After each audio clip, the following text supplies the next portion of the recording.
Satgas pasti telah meminta OMC menghentikan segala kegiatannya. Dalam 2 ulasan sebelumnya sudah dijelaskan apa itu aplikasi OMC dan bagaimana cara kerjanya. OMC dengan alamat situs web omcjap.com mengklaim dirinya sebagai bagian dari Omnicom Group, sebuah perusahaan induk yang berkantor pusat di New York, Amerika Serikat yang bergerak di bidang media, pemasaran, dan komunikasi perusahaan.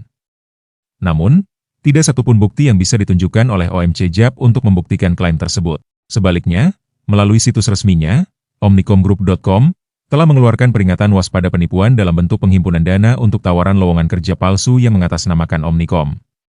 Kegiatan investasi yang dijalankan OMC mampu memberikan penghasilan hanya dengan melakukan review produk dari merek-merek terkenal. Namun, untuk bisa melakukan review dan mendapatkan penghasilan, harus terlebih dahulu melakukan deposit. Semakin besar depositnya, semakin banyak pula tugas review per hari yang bisa didapatkan, maka semakin besar juga penghasilannya.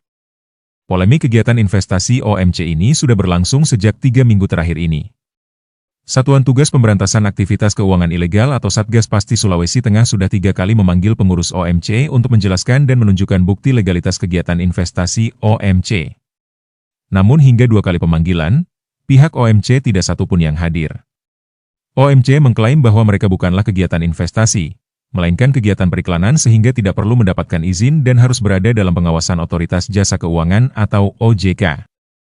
Pihak OMC mengklaim telah memiliki beberapa bukti legalitas seperti pendirian badan hukum berbentuk persatuan komanditer atau CV dan perizinan berbasis risiko yang diurus melalui layanan One Single Submission atau OSS. Yang harus dipahami, status OMC sebagai badan hukum berbentuk CV bukanlah legalitas untuk kegiatan investasi, hanya sebatas legalitas pendirian badan hukum.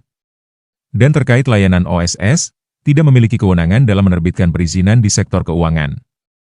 Sementara itu, faktanya, OMC melakukan kegiatan penghimpunan dana masyarakat. Jika diperhatikan pada jenis kegiatan dalam pengajuan izin berbasis risiko, OMC sama sekali tidak menyebutkan adanya kegiatan penghimpunan dana masyarakat tersebut. Modus seperti ini juga biasa dilakukan oleh investasi skema Ponzi lainnya, seperti Riset Card dan Bintang Chip. Pihak OMC baru memenuhi panggilan OJK setelah pemanggilan yang ketiga, yakni pada 25 Juni kemarin.